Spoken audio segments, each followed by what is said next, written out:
برادران اہل سنت، السلام علیکم ورحمۃ اللہ تعالی وبرکاتہ۔ حامدا ومصلیا ومسلما اما بعد فاعوذ باللہ من الشیطان الرجیم، بسم اللہ الرحمن الرحیم۔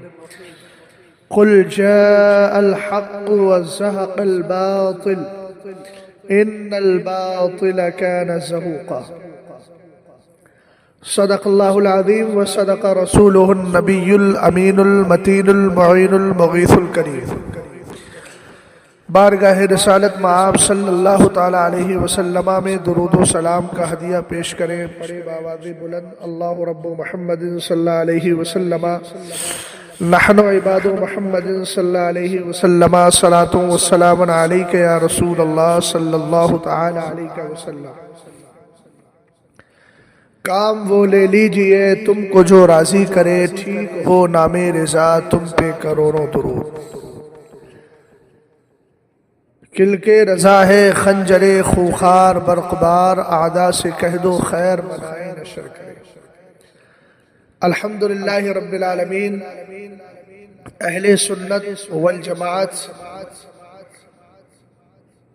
ہر دور کے اندر کامیابی اور کامرانی سے ہمکنار رہے ہیں، اور اللہ تعالیٰ نے اہل حق کو ہمیشہ غلبہ اور کامیابی عطا فرمائی ہے۔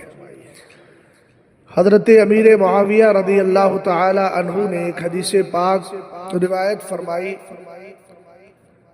کہ رسول کریم علیہ السلام نے ارشاد فرمایا، لا تزال طائفۃ من امتی ظاہرین علی الناس لا یبالون من خذلهم ولا من نصرهم۔ فرمایا میری امت کا ایک گروہ، ایک جماعت ہمیشہ حق پر قائم رہے گی، لوگوں پر غالب رہے گی، مدد کرنے والے اور مدد چھوڑنے والوں کی ان کو کچھ فکر نہیں ہوگی۔ جس صحابی نے اس حدیث کو روایت کیا ہے، الحمدللہ اسی صحابی کے خلاف نام نہاد مولائی۔ جب شہر بنگلور میں شرائط مناظرہ طے کرنے کے لیے آئے تو صحابی رسول کے گستاخوں کو ذلت و رسوائی کا کیسا سامنا کرنا پڑا، یہ آج زمانے بھر پر ظاہر اور آیا ہے۔ مجھے کچھ احباب نے کلپیں بھیجی کہ نام نہاد فرقہ مولائیت کا مفتی اعظم اور مناظر اعظم مولوی نور العین، اب مصباحی کہنا بھی قطعاً درست نہیں ہے، چونکہ مصباحی کی نسبت انہی لوگوں کو حاصل ہو سکتی ہے جو افکار اہل سنت اور عقائد اہل سنت اور ضروریات دین کے پوری طریقے سے پابند ہیں، جیسا کہ اشرفیہ سے نکلنے والے لیٹر پیڈ نے بھی اپنے موقف کو ظاہر کر دیا۔ نور العین مصباحی جو شرائط مناظرہ کی تعیین میں بڑی اور بہت زیادہ بے حواسی، خبط الحواسی کے ساتھ بیٹھے ہوئے تھے، سوالات سے حد درجہ کترا رہے تھے، جوابات سے ان کا دامن خالی تھا۔ اب کسی لائبریری، کسی کمرے میں بیٹھ کر مناظر اہل سنت، استاذ الاساتذہ، تاج الفقہا حضرت علامہ مولانا مفتی اختر حسین علیمی صاحب قبلہ اور ان کے ہمنواؤں کے خلاف طرح طرح سے ویڈیوز جاری کر رہے ہیں۔ دراصل معاملہ یہی ہے کہ جب اہل باطل حق کا سامنا کرنے سے لاچار اور مجبور ہو جاتے ہیں تو پھر کسی گوشے اور کونے میں بیٹھ کر بلا وجہ کے ڈینگے مارتے رہتے ہیں۔ مولوی نور العین مصباحی کبھی تو شرائط مناظرہ کے درمیان مناظرے کی بحث پر جو ان کے ڈپلومہ ہولڈر مناظر اعظم جناب قاری احمد حسن امروہوی نے جو واقعہ سیدنا ابراہیم علیہ السلام اور سیدنا موسیٰ علیہ السلام اور حضور اکرم صلی اللہ تعالی علیہ وسلم پیش کیا، اس پر بہت زیادہ واویلا مچا رہے ہیں کہ مولانا اختر حسین علیمی صاحب نے مغالطہ دیا ہے۔ سب سے بڑی بات تو یہ ہے کہ شرائط مناظرہ ہوں کہ مناظرہ ہوں، یہ دراصل ایک جنگ ہے۔ اعلیٰ حضرت امام اہل سنت رضی اللہ تعالی عنہ نے جہاد کی 3 قسمیں لکھی ہیں: جہاد جنانی، لسانی اور سنانی۔ تلوار کے ذریعے بھی جہاد ہوتا ہے، دل کے ذریعے بھی ہوتا ہے اور زبان کے ذریعے بھی ہوتا ہے۔ برائی جس درجے کی ہو اس درجے کی برائی کو دور کر دیا جائے، ہاتھ سے کیا جائے، تلوار کے ذریعے کیا جائے تو جہاد سنانی کہلائے گا، دل سے کیا برا جانا جائے تو جہاد جنانی کہلائے گا، اور زبان سے کیا جائے تو جہاد لسانی کہلائے گا۔ اور جہاد اور جنگ جو ہے الحرب خدعۃ، سامنے والا کس طریقے سے شرمسار ہوتا ہے اور کس طریقے سے وہ اپنی شکست فاش کا اعتراف کرتا ہے، یہ تو شرائط مناظرہ اور مناظرے کے اندر ایک طریقہ ہے جس کو اختیار کرنا یہ ہمارے بزرگوں کا طریقہ رہا ہے۔ ازرق نامی شخص جس کے 3 بیٹوں کو سیدنا قاسم رضی اللہ تعالی عنہ فرزند امام حسن مجتبی رضی اللہ تعالی عنہ نے کیفر کردار تک پہنچا دیا تھا، اور پھر لاش میں وہی ان تینوں کا بہت بڑا پہلوان باپ جب آیا تو سیدنا قاسم رضی اللہ تعالی عنہ نے یہی کہا کہ اتنے بڑے جنگجو ہو، شہ سوار ہو، لیکن تمہیں اپنے گھوڑے کی زین تک کسنا نہیں آتی ہے، جبکہ وہ کسی ہوئی تھی۔ اس نے سر نیچے کیا اور آپ نے اس کو بھی کیفر کردار تک پہنچا دیا۔ تو پہلی بات تو یہ ہے کہ نہ جناب مناظرہ جانتے ہیں، نہ جہاد لسانی اور جنانی کا مطلب جانتے ہیں۔ دوسری بات یہ ہے کہ حضرت علامہ مولانا مفتی اختر حسین صاحب قبلہ نے جو بار بار زور دیا تھا کہ کیا یہ مناظرہ تھا، ان تینوں واقعات کو پیش کر کے ایک میں تو مباہلہ بتایا، بالکل صحیح ہے، سب جانتے ہیں، اور اس میں تفسیر میں جو لفظ ملتے ہیں اس میں بھی باہلہ کا لفظ ملتا ہے، فنجعل ثم نبتہل فنجعل، تو نبتہل میں بھی مباہلہ ہی کا معنی آتا ہے۔ حضرت علامہ مولانا مفتی اختر حسین علیمی صاحب نے یہاں 3 آیتیں جب پیش کی، 3 واقعات پیش کیے سامنے والے نے، تو آپ نے ایک کا جواب ثم نبتہل کہہ کر کے دیا تھا، رہا 2 کا جواب تو فقیر عرض کرتا ہے کہ مولوی نور العین نام نہاد مولائی، جب سوال کیا گیا تھا تب تمہاری زبان گونگی کیوں ہو گئی تھی، تب جواب کیوں نہیں بن پایا؟ اب جواب دینا، اب کچھ بات کرنا یہ بے محل ہے، نہ چونکہ نہ تو یہاں شرائط مناظرہ ہے اور نہ مناظرہ کا ہے۔ دوسری بات، مفتی اختر حسین علیمی صاحب نے جب یہاں یہ عبارت پڑھی تھی ينبغي ان يكون المناظران متماثلين، اور تم نے جو اسی مناظرہ رشیدیہ کی یہ عبارت پڑھ کے کہ نظیر سے ماخوذ نہیں ہو سکتا، بالکل صحیح ہے، لیکن مناسبت جو انہوں نے بیان کی ہے کہ مناظرہ نظیر سے ماخوذ ہو تو مناسبت یہ ہے کہ دونوں مناظر ہم پلہ ہوں، اور ماخوذ ہونے کا مطلب بتایا ہے کہ نظیر سے ماخوذ ہونے کا مطلب مناظرہ اور نظیر دونوں کا ماخذ اشتقاق نظر ہے، اور پھر مناسبت بھی انہوں نے ذکر کی ہے کہ دونوں مناظر ہم پلہ ہوں۔ تو مفتی اختر حسین صاحب قبلہ کا کہنا یہ تھا کہ اگر وہ مناظرہ ہے تو مناظرہ اصطلاحی تم ثابت کرو۔ اب تمہیں جب نفاق عملی اور اعتقادی یہ قسمیں ہی معلوم نہیں تھی تو تم کیا جانو کہ مناظرہ لفظی کیا ہوتا ہے اور اصطلاحی کیا ہوتا ہے؟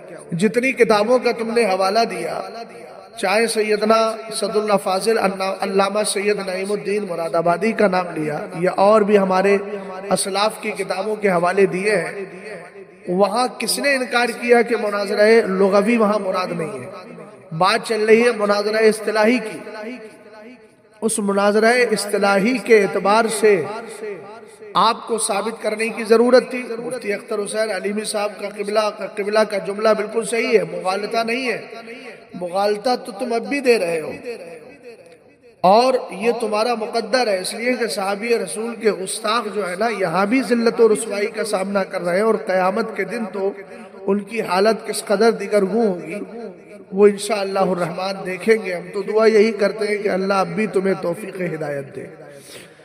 ویسے تو تم تحریری طور پر اپنے کفر پہ سائن کر کے آئے ہو، اور تمہیں کافر کہنے میں کوئی بھی ہمیں خدشہ اور کوئی بھی ہمیں خوف طاری نہیں ہوتا ہے، اس لیے کہ تم نے ایک صحابی رسول کے منافق فی العمل، منافق فی الاعتقاد، معاذ اللہ دونوں پر، اور منافق اعتقادی جو ہوتا ہے وہ پکا کافر ہوتا ہے۔ قرآن پاک نے خود منافق اعتقادی کو جھوٹا کہا ہے اور ان کا انکار بھی کیا، اور ایک مقام پر لا تعتذروا قد کفرتم بعد ایمانکم قرآن نے کہا، اور ایک جگہ فرمایا واللہ یشہد ان المنافقین لکاذبون کہا، اور منافقین کی پہچان بھی بتائی، یقولون بافواہہم ما لیس فی قلوبہم۔ تو یہ خیر تمہاری بد نصیبی ہے، حرمہ نصیبی تو چھوٹا لفظ ہو گیا، یہ تمہاری کم نصیبی بھی نہیں، بد نصیبی ہے کہ تمہاری تقدیر میں ایک صحابی رسول کی معاذ اللہ یہ مخالفت آئی ہے۔ اور ہم جانتے ہیں کہ اشرفیہ میں جب پڑھتے تھے تو مبارک پور سے جو شیعوں کی کتابیں لے کر آتے تھے، یہ انہی کی نحوست ہے جو تم اس مقام پر پہنچ گئے۔ رسول کریم علیہ السلام کے سچے ماننے والے اہل سنت والجماعت ہم ہی ہیں الحمدللہ، چونکہ ہم امام حسن مجتبیٰ کی اس حدیث پر جو آپ نے سرکار علیہ السلام سے سنی اور ہم تک پہنچائی، لِكُلِّ شَيْءٍ أَسَاسٌ وَأَسَاسُ الْإِسْلَامِ حُبُّ أَصْحَابِ النَّبِيِّ وَحُبُّ أَهْلِ بَيْتِهِ۔ ہر چیز کی بنیاد ہے، اسلام کی بنیاد جملہ صحابہ اکرام کی محبت اور جملہ اہل بیت کی محبت ہے۔ الحمدللہ رب العالمین، ہم اس پر قائم ہیں، اسی لیے بباغ دہل کہتے ہیں اہل سنت کا ہے بیڑا پار، اصحاب حضور نجم ہے اور ناؤ ہے عطرت رسول اللہ کی۔ برادران اہل سنت، جو مناظرے والی بات تھی وہ تو میں نے جواب دے ہی دیا۔ میں دیکھ رہا ہوں کہ شرائط مناظرہ کی کلپیں وائرل ہونے کے بعد نام نہاد فرقہ مولائیت میں کوئی بھی پڑھا لکھا آدمی اولاً تو ہے نہیں، اور جو پڑھنے اور لکھنے کا دعویٰ کرتے ہیں وہ نہایت احمق اور جاہلانہ گفتگو کرنے والے ہیں۔ اجمیر معلیٰ سیدنا خواجہ معین الدین چشتی اجمیری رضی اللہ تعالیٰ عنہ، جو عقیدہ غوث اعظم پر ہے، عقیدہ امام حسن مجتبیٰ پر ہے، اور وہ اسی بات کے قائل رہے اور مانتے ہیں کہ جس سے امام حسن مجتبیٰ نے صلح کی ہے اس سے ہماری بھی صلح ہے۔ سیدی غوث پاک رضی اللہ تعالیٰ عنہ کے رشتہ دار بھی ہیں، اور غوث پاک رضی اللہ تعالیٰ عنہ نے صاف فرمایا غنیت الطالبین میں، وَأَمَّا خِلَافَةُ مُعَاوِيَةَ فَثَابِتَةٌ صَحِيحَةٌ بَعْدَ مَوْتِ عَلِيٍّ رضی اللہ تعالیٰ عنہ وَخَلْعِ الْحَسَنِ نَفْسَهُ مِنَ الْخِلَافَةِ وَتَسْلِيمِهَا إِلَيْهِ۔ فرمایا حضرت امیر معاویہ رضی اللہ تعالیٰ عنہ کی خلافت، حضرت مولا کائنات رضی اللہ تعالیٰ عنہ کے وصال اور امام حسن مجتبیٰ رضی اللہ تعالیٰ عنہ کی صلح کے بعد بالکل صحیح بھی ہے، درست بھی ہے۔ اور آگے فرمایا فوجبت خلافته بعقد الحسن، امام حسن مجتبیٰ کے بیعت کرنے کی وجہ سے اب ان کی خلافت جو ہے ماننا یہ واجب ہو گیا ہے۔ تو جتنے بھی یہ نام نہاد مولائی خود کو قادری کہیں یا خود کو چشتی کہیں، یہ سب اس روش سے ہٹے ہوئے ہیں، بھٹکے ہوئے ہیں۔ وہاں سے بھی ایک نام نہاد علامہ جو الف سے علامہ ہے، انہوں نے حضرت سرکار سیدنا سعد اللہ فاضل نعیم الدین مراد آبادی رحمت اللہ تعالی علیہ کی تفسیر کو اٹھایا، اور وَأَزْوَاجُهُ أُمَّهَاتُهُمْ، تو وَأَزْوَاجُهُ أُمَّهَاتُهُمْ کی آیت کریمہ کی تفسیر میں کہا کہ دیکھو یہاں ان کو بہن، ان کو خالہ یا ان کو ماموں وغیرہ نہیں کہا جا سکتا۔ تو اتنے تو یہ لوگ پڑھے لکھے ہیں کہ ان کو اردو کا مفہوم ہی سمجھ میں نہیں آتا۔ یہاں جو کہا گیا ہے کہ ان کو خالہ یا بہن یا ماموں نہیں کہا جائے گا، تو یہ دراصل خونی رشتے کے اعتبار سے، اگر خونی رشتہ دیکھا جائے تو سرکار علیہ السلام کی جو ازواج ہیں وہ ہماری مائیں کہاں ہیں؟ خونی رشتے کے اعتبار سے وہ ہماری مائیں نہیں ہیں، روحانی رشتے کے اعتبار سے ہماری مائیں ہیں۔ اور قرآن نے جو کہا ہے وَأَزْوَاجُهُ أُمَّهَاتُهُمْ، اور ان کی بیویاں تمہاری ایمان والوں کی مائیں ہیں، تو ظاہر سی بات ہے کہ وہ ایمانی رشتے کے اعتبار سے، روحانی رشتے کے اعتبار سے۔ تو حضرت امیر معاویہ رضی اللہ تعالیٰ عنہ ہو یا حضرت عبداللہ ابن عمر ہو، ان کو ہم جو ماموں بولتے ہیں وہ خونی رشتے کے اعتبار سے نہیں بولتے۔ امام سیدنا امیر معاویہ رضی اللہ تعالیٰ عنہ اور سیدنا عبداللہ ابن عمر کو اگر کوئی خونی رشتے کے اعتبار سے ماموں بولتا ہے یا اور ازواج مطہرات کے جو اخوان ہیں، اہل ایمان ہیں، ان کو اگر کوئی خونی رشتے کے اعتبار سے ماموں بولتا ہے تو وہاں منع کیا جائے گا۔ تو حضرت صد اللہ فاضل نعیم الدین مراد آبادی نے جو منع کیا ہے وہ خونی رشتے کے اعتبار سے کیا ہے۔ پڑھ لیجئے اور اردو صحیح سے سیکھ لیجئے، نام نہاد علامہ صاحب۔ دوسری بات یہ ہے کہ سرکار علیہ السلام کے صحابی حضرت امیر معاویہ کو جو ماموں کہا جاتا ہے وہ روحانی رشتے کے اعتبار سے کہا جاتا ہے۔ خود سیدنا امام احمد بن حنبل رضی اللہ تعالیٰ عنہ کی بارگاہ میں ابو طالب نامی ایک شخص آئے اور انہوں نے کہا کہ وہ کہتے ہیں قلت فاقول، انہوں نے کہا میں کہتا ہوں، کیا کہتا ہوں؟ معاویۃ خال المومنین، کہ امیر معاویہ ایمان والوں کے ماموں ہیں۔ اب اگر تم لوگ نہیں مانتے تو تم سے شکوہ ہی نہیں ہے نا۔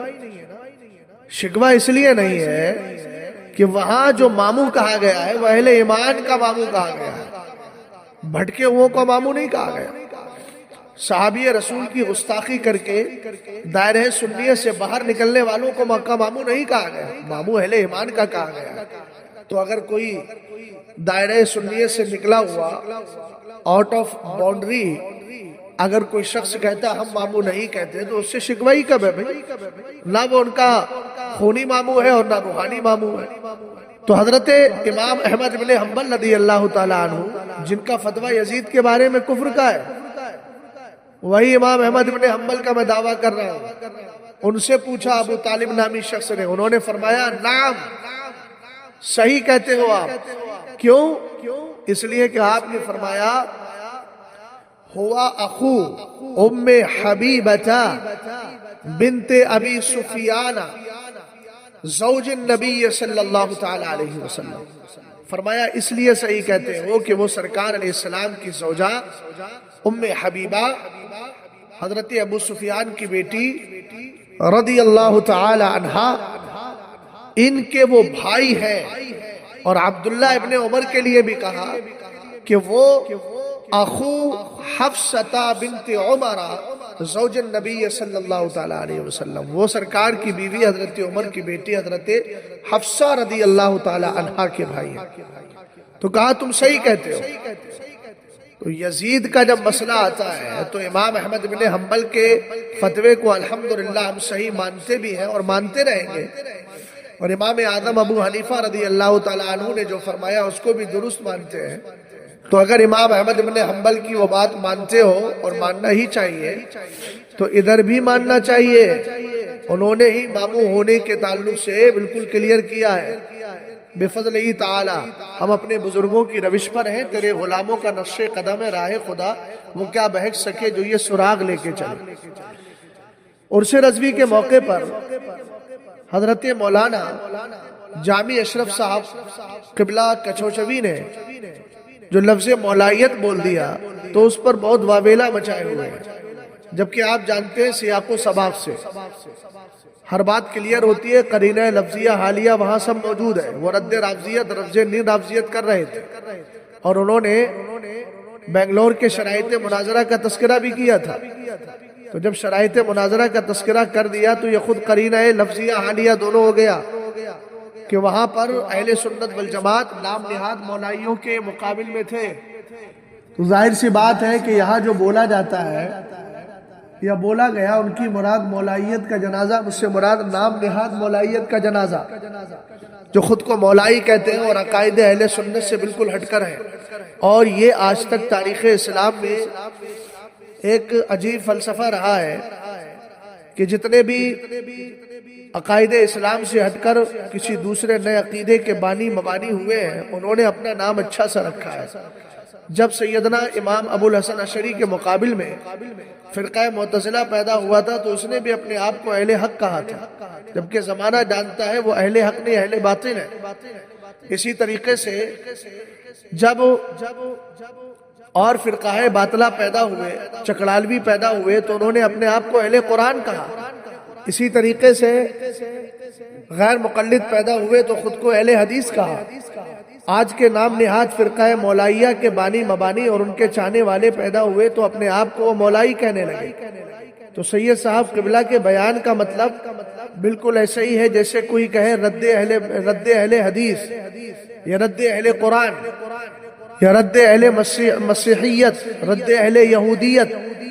تو اگر اس طرح کا جملہ بولا جائے، یا اہل حدیث کا جنازہ نکال دیا یا اہل قرآن کا جنازہ نکال دیا، تو ظاہر سی بات ہے کہ یہاں مراد ہے کہ نام نہاد اہل قرآن، نام نہاد اہل حدیث. اس لیے واویلا مت مچائیے. عقل تو آپ لوگوں نے اپنی ضائع کر ہی دی ہے، اور جب عقل ضائع ہو جاتی ہے تو اس طرح کی میرا روی عام طور سے لوگوں میں پیدا ہوتی ہے. صحابی رسول کے گستاخ بنے، ایمان عقیدے کے در کو چھوڑا، ظاہر سی بات ہے عقلوں نے بھی اپنا کام کرنا چھوڑ دیا.